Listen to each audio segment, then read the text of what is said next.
I'm once again excited to introduce another 2016 SustainPHL award recipient, Saleem Chapman. I first met Saleem several years ago while working on plastic bag advocacy when he was at the Clean Air Council.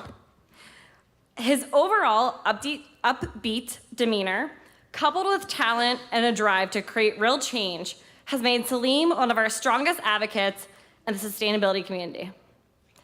In his current role as a policy and advocacy manager at the Sustainable Business Network, Saleem Chapman has a considerable number of wins under his belt.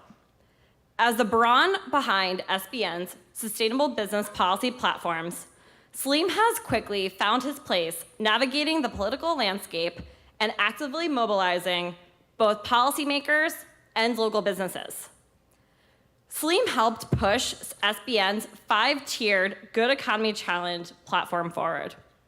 He also worked with City Council to introduce 2 tax credit bills benefiting small and sustainable businesses in Philadelphia that could push our city towards becoming the bee capital of the world.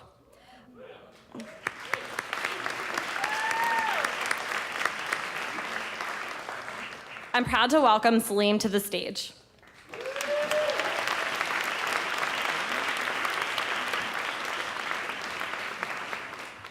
Good evening. It's good to be back here, and I want to applaud Julie for all her hard work because this is truly an amazing event. Can we give her a round of applause?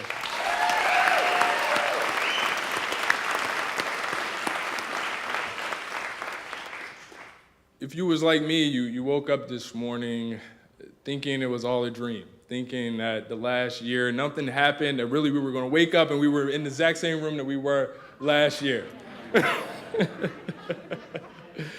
And so for that reason, I look back at what I said to this room last year, and I told you many things. A year ago, I spoke about a need for ordinary people completing extraordinary acts of courage. I spoke about a challenge to expand the reach of our cause. I spoke about a purpose to shape the surest path to a sustainable future. However, I would admit that it's hard to be stirred by this message tonight. So I would not fault you if you're succumbing to cynicism. I would not fault you if complacency rather than activism was your default response. I would not fault you for these things because at this defining moment, our cause faces uncommon tests. Communities divided along factional identities. Our government no longer responds nor represents the will of the people. And the once looming specter of climate change is growing more tangible with every day. Indeed, there is much to be cynical about tonight. Though it is when things seem most uncertain, it is important that we come together. It's important that we acknowledge the efforts of those who have demonstrated an unyielding desire to carry our progress forward. Their stories inspire lessons and the legacies that must be kept if we're to deliver the promise of a better tomorrow. The stories reminds us that the hallmark of activism is unity.